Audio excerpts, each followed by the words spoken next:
Welcome back to Investing Talk Podcast. We're here again tackling one of the big questions you send us. Is BWX Technologies, the nuclear technology powerhouse, a good time to buy right now? Today, we are focusing entirely on BWX Technologies. It's a company, essential to powering critical U.S. defense systems, but also innovating heavily in advanced nuclear tech. We've gathered all the latest financial filings, technical charting data, and recent analyst info to give you a really comprehensive analysis of its current investment profile. And hey, if you find this conversation valuable, please hit subscribe, give us a like, and definitely leave a comment below. Also, if there's a specific company you want us to look into next time, just let us know in the comments. Absolutely. Our mission today is to really analyze the underlying fundamentals, look at the technical momentum that's driving the stock price, and importantly, unpack those multi-billion-dollar catalysts on the horizon for BWX Technologies. We want to help you understand the real risks and rewards of maybe adding shares to your portfolio right now. Okay, let's unpack the core business then, because this isn't just another industrial player, is it? BWXT sits in a class of its own, holds a near-exclusive position in a critical, high-barrier sector. So before we even talk money, we need to understand that structural advantage. What exactly is their business model built on, and how does that translate into such, reliable cash flow? Yeah, what's absolutely fascinating here is the company's competitive position, that nuclear moat you often hear about. BWXT is the dominant, near-exclusive supplier of nuclear components and fuel to the U.S. government. Specifically, they're powering the Navy's nuclear submarine fleet, the Virginia and Columbia classes, and also the giant aircraft carriers like the Ford class. And the reason this creates such a powerful moat is really twofold. You've got regulatory barriers and just immense technical expertise. Getting certified by the Naval Nuclear Propulsion Program, that takes decades. It requires highly specialized, purpose-built facilities and demands a workforce with unique security clearances and, frankly, generational experience. No new competitor can realistically just jump into this market quickly. It's just not feasible. So this focus on long-term defense contracts means their revenue is incredibly reliable, very stable. Right, that structural stability is the foundation. Okay, now let's look specifically at the numbers that stability generates. How about starting with the Q1 2025 results? Yeah, the Q1 results really confirm that foundation is strong. Revenue was robust, $682.3 million, and net income hit $75.5 million. Solid numbers. This performance is largely driven by their core government nuclear ops, but critically, we are seeing accelerating contributions from their growing radiopharmaceutical division. Diversification. Exactly. That offers a crucial counterbalance, moving them a bit away from purely defense spending dependency. It's a smart move. You mentioned disciplined capital allocation earlier. When we think about a company with such immense stable backlogs, what does that really mean for their overall financial stability, particularly their debt load? Well, the financial health looks very solid. Based on that Q1 report, they generated strong, positive operating cash flow, easily covering capital expenditures, CapEx, and allowing for healthy shareholder returns through buybacks and dividends.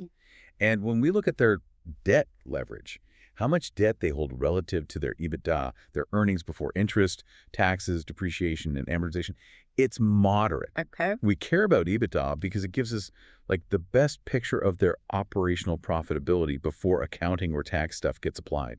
So a moderate leverage ratio supported by virtually guaranteed recurring defense revenue suggests they manage debt responsibly.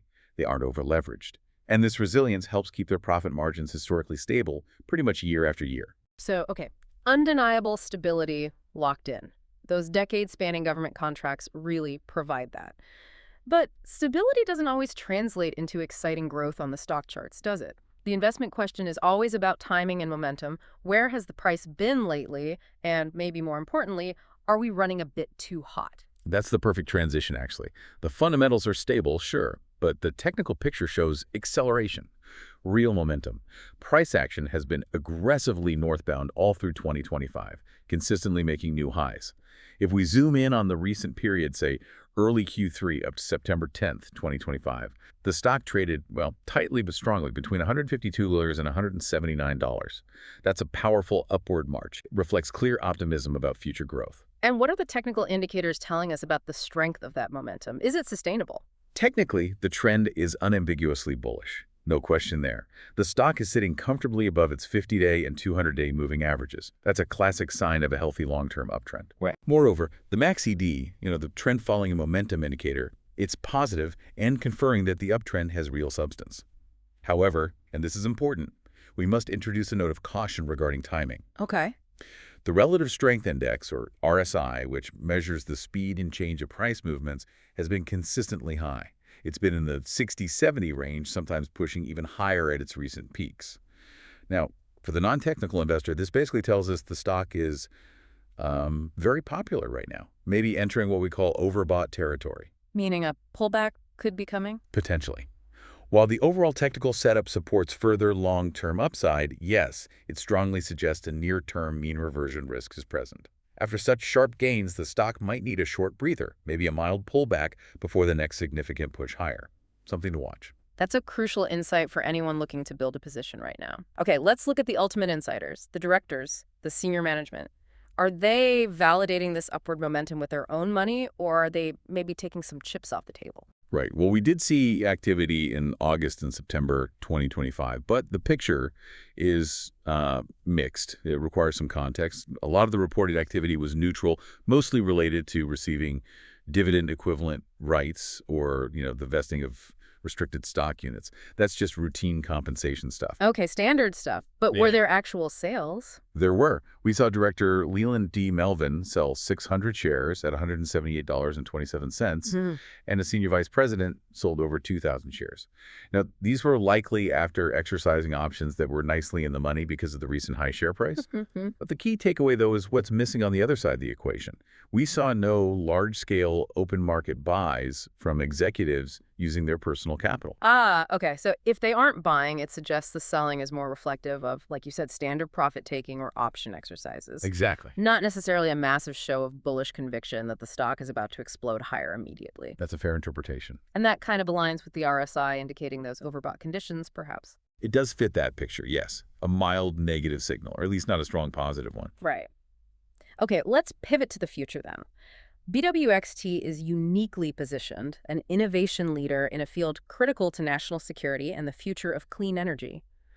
What are the big contract wins or maybe technological breakthroughs that are setting things up for the next few years? Well, the most immediate and stabilizing news was definitely that major August 2025 contract series they secured from the U.S. Naval Nuclear Propulsion Program. We're talking approximately $2.6 billion here. Wow, that's significant. It is. These are multi-year contracts, and they are crucial because they support the manufacture and delivery of components for the next generation of submarines, the Columbia-class, as well as continuing work on the Virginia and Ford-class components. So that $2.6 billion provides massive visibility. Absolutely massive. And the source material indicates this revenue will be recognized over the next few years. It immediately reinforces their backlog and gives investors immense long-term revenue visibility. It's really the definition of stable, predictable growth locked in. Okay, that's the defense backbone. But you mentioned they're also pushing into next-generation nuclear technology, specifically fuels. What does that mean for their commercial growth potential? Yeah, they are driving hard into advanced nuclear fuels, particularly the development of TRISO fuel. TRISO stands for tristructural isotropic. And the Department of Energy, well, they call it the most robust nuclear fuel on Earth. Okay, strong endorsement. Very.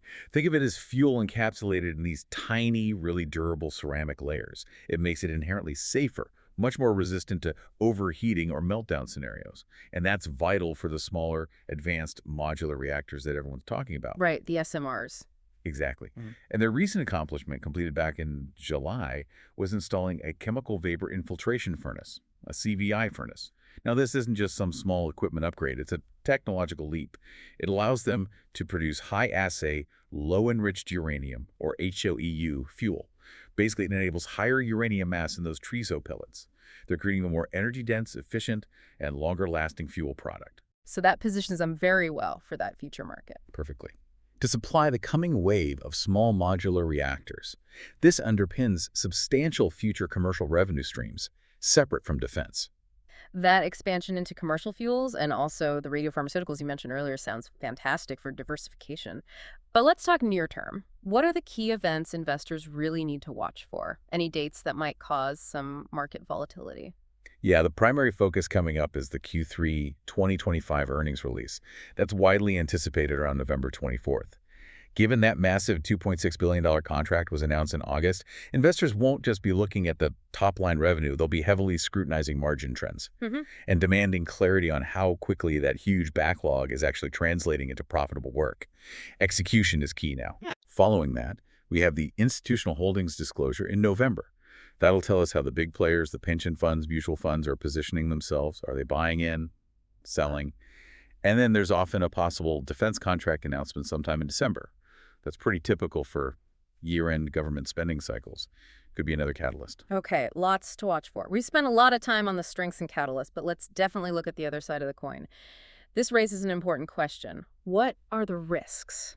Holding a company so tightly intertwined with the U.S. government budget, well, that reliance is a double-edged sword, isn't it? It absolutely is. And the single largest risk, highlighted right in the company's own filings, is that high reliance on a very small, very powerful customer base, essentially the U.S. Department of Defense and the Department of Energy.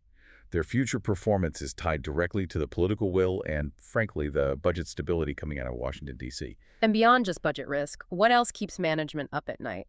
Well, regulatory and environmental risks are intense, particularly in nuclear operations. It's just the nature of the business.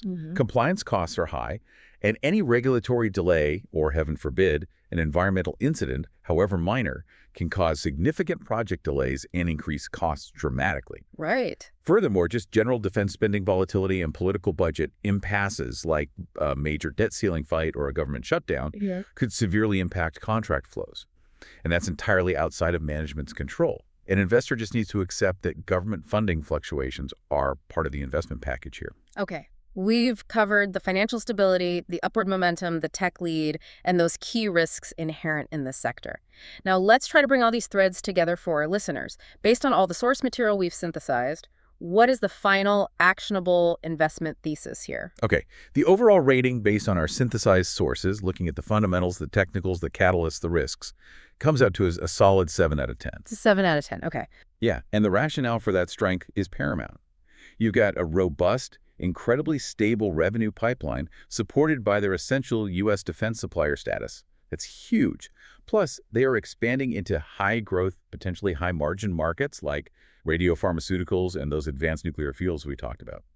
The balance sheet is disciplined, managed well, and the business model possesses massive, virtually insurmountable barriers to entry. Hard to overstate that. So if the business is so stable and holds such a strong competitive position, where's the pause? Why isn't this a 9 or a 10 out of 10? What holds it back from top marks? The pause really lies in valuation. The current share price already reflects much of its highly secure and defensive status. You're essentially paying a premium for that government-backed stability. The stock is trading at a higher price-to-earnings multiple than, say, typical industrial companies. So you're buying security, maybe not immediate explosive growth. That's a good way to put it. You're buying security, not necessarily immediate high multiple growth potential right now. Furthermore, we have to consider that mild negative signal from the recent insider sales, even if they were likely routine. And the fact that the short-term uptrend might pause or pull back amid those relative overbought conditions we saw on the chart. We aren't really forecasting, based on the data, any outsized earnings or guidance surprises in the immediate near term that would suddenly propel the stock much higher right now. So the stability that makes it fundamentally strong is also, in a way, the reason it's priced perhaps a bit conservatively or fully valued at the moment. Precisely. It's baked into the price. So ultimately, the investment horizon preference here is firmly for long-term investment over trying to make a quick buck with short-term trading.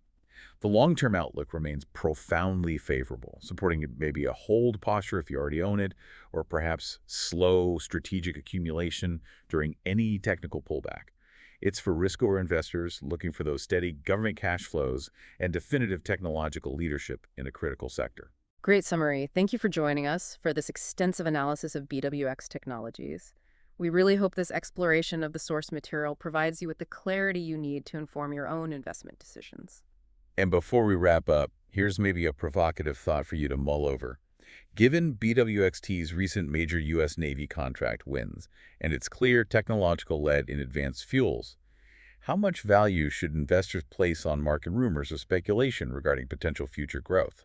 Stuff that hasn't actually been announced yet. Like what? Specifically, maybe speculation about new international defense contracts, say in Europe or Asia, or even, rumors of a breakthrough collaboration in commercial fusion energy fuel.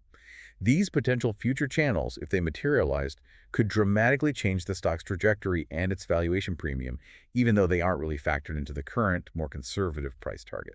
Something to think about.